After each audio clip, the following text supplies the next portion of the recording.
Hello and welcome back to another edition of the GSMC College Football Podcast on today, Tuesday, April 22nd. As always, I'm your host, Jake Daly. We've got a good show for you today. We are going to go over some of the guys that were in the portal that have already committed elsewhere, talk about their fits and their new programs.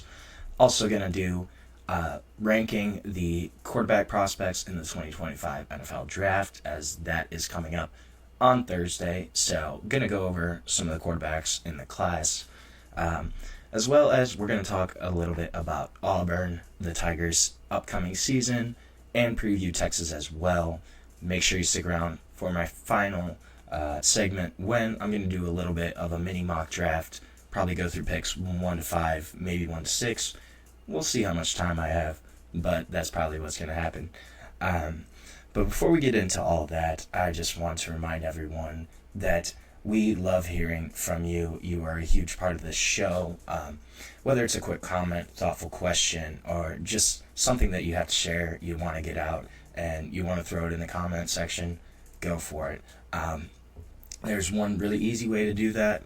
You can use the Super Chat feature. So just click the $ at the bottom of the chat box to send in your Super Chat there. This guarantees that your message gets on the air, gets read live. It's also just a great way to support our network and what we're doing here at GSMC. We can't do what we do without your support. We're so grateful to have you as a part of our community here at GSMC. So go ahead, send in that Super Chat. Let us know what you're thinking. Let's make this show as fun, as interactive, and exciting as possible. So now I want to talk about some of the transfers that have entered the spring portal and where they've already committed. Obviously, there's a couple guys that have not announced their commitments yet, but there are many guys that have already announced where they're going to be playing in the 2025 season.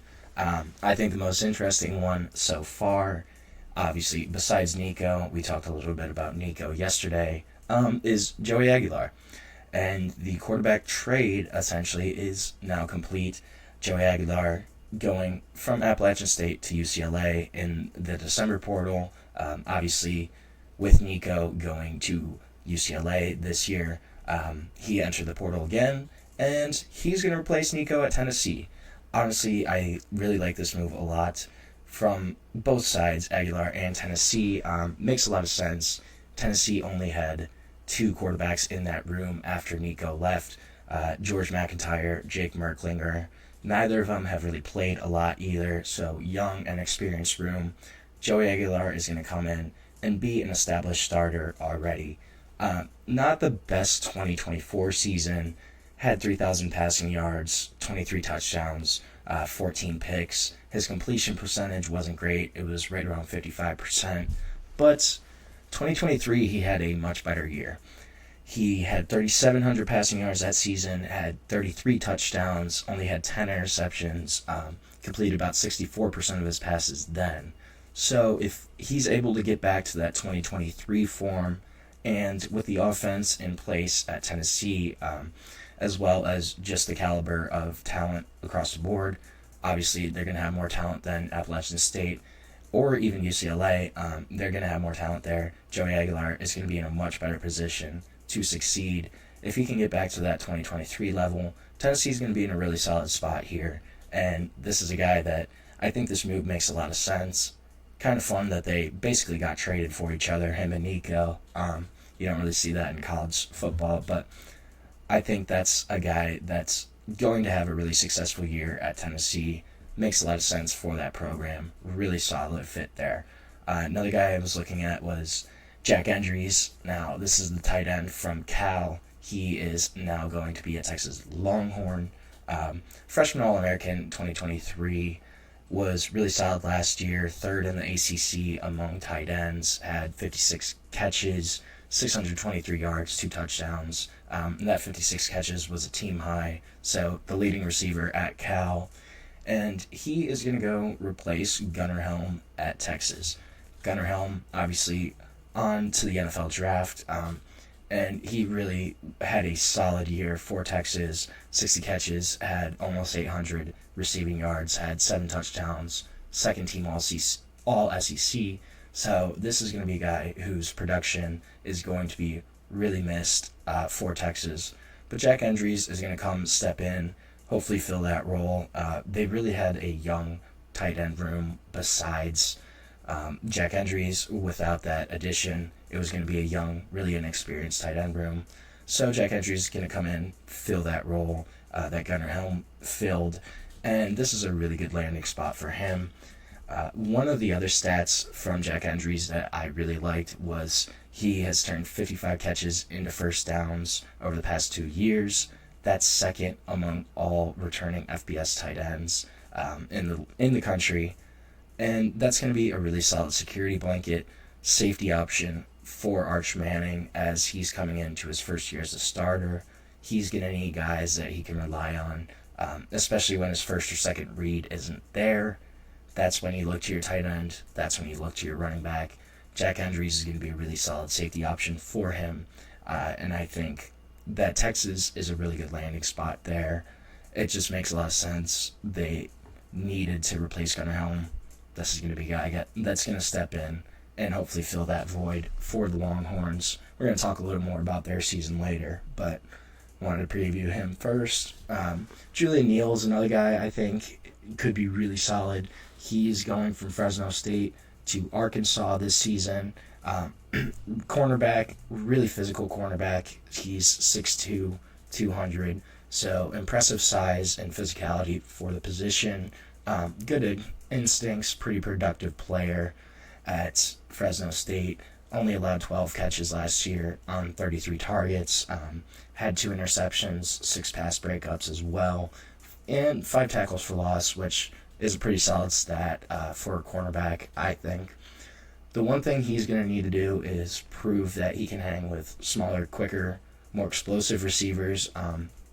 Obviously, he's going to be stepping up in competition in terms of going from Fresno State to now the SEC with Arkansas, and that's going to be a big thing here is can he compete with those quicker wide receivers that he probably didn't really see as much of at Fresno State.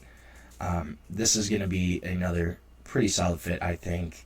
Arkansas had their cornerback room, secondaries kind of in shambles right now. Last season, they were dead last in the SEC in pass defense, so they need all the help they can get. This is a room that is pretty much wide open right now. Not a lot of returning guys, not a lot of starting experience. So Julian Neal should be able to come step in, take over either one of the outside spots, possibly nickel, but he's going to be playing at some point. Arkansas really hasn't brought in anybody else. They brought in Jordan Young from Cincinnati in the December portal, but he's now hurt right now, so that's another guy that's kind of experienced that should be playing for Arkansas, but at least right now is not available. And that's where Julian Neal can come in, pretty much play right away. He's a proven veteran. He can take over either an outside spot or the slot, possibly even safety. But this is a defense that needs improvement across the board in pass defense. So should be pretty easy to find a role for him, I think, in Arkansas in that secondary. It's going to be a guy to watch out for. Quarterback-wise, another guy is Gio Lopez. So I already talked a little bit about Gio Lopez last week, but South Alabama quarterback going to Chapel Hill to team up with Bill Belichick. This is a pretty solid fit. This is one that was kind of projected right from the start as soon as Gio Lopez entered the transfer portal. This had kind of been the landing spot that they thought where it would make the most sense, and pretty much right away it kind of happened. A day or two later, he announced that he was in fact going to go to play for North Carolina. They really needed a quarterback bad. Max Johnson was pretty much their only returning quarterback with any kind of experience, yet he broke his leg last year. A guy that's had multiple season-ending injuries in his college football career. So not a guy you can really rely on to play the whole season, be healthy the entire season, be available, that kind of thing. And besides that, they only had Bryce Baker, incoming freshman, and they had another quarterback. I believe his first name was Max as well. Last name is Brown or Ryan, one of the two. I don't know. I can't remember the first name at this point, but he's in the portal right now anyways. So UNC, they really needed a starting quarterback, and this is going to give them one of the better, younger, rising kind of group of 5 quarterbacks.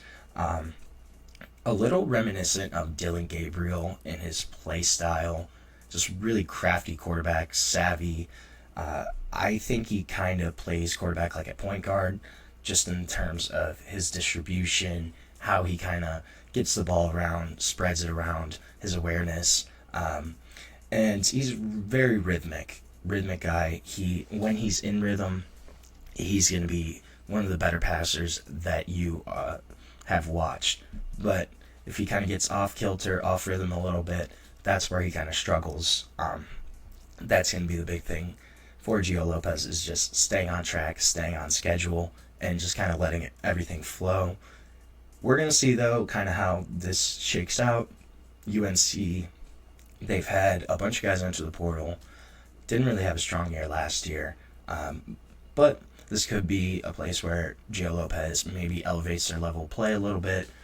Possibly they win a couple more games than people are expecting. I don't think they're going to have a great year this year, personally, but that's kind of my opinion.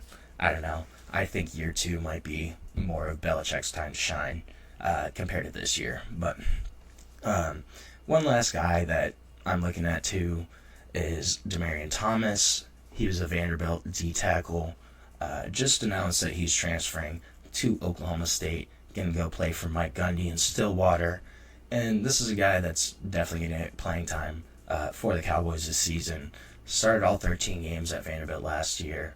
Played in 10 games as a true freshman in 2023.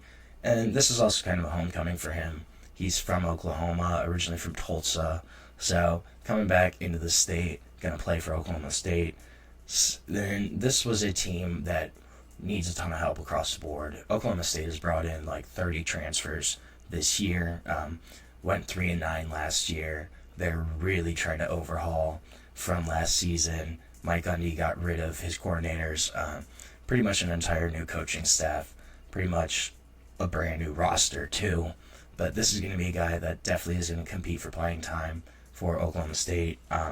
Last season had 34 total tackles, had 1 sack, but this is a big body that they can put in the middle of that defensive line. And that's going to be key for Oklahoma State, especially because they were one of the worst defenses in their conference last season. Gave up 5.4 yards per carry in terms of rushing attacks, rushing carries, and this is a guy that they can use to help plug that hole, hopefully kind of clean up the run game, the run defense a little bit, and see improvement across the board. Honestly, this is a team that they need to get better in all facets. I think Demarion Thomas really kind of helps them do that and achieve that goal. So we're going to take our first break of the show right now. When we come back, we're going to talk a little bit about the NFL draft, and we are going to rank the quarterbacks in this year's draft class, top 5 guys that I think are going to be, how they're ranking, how they shake out.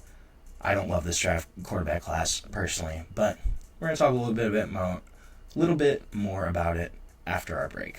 So we'll be back shortly on the GSMC College Football Podcast.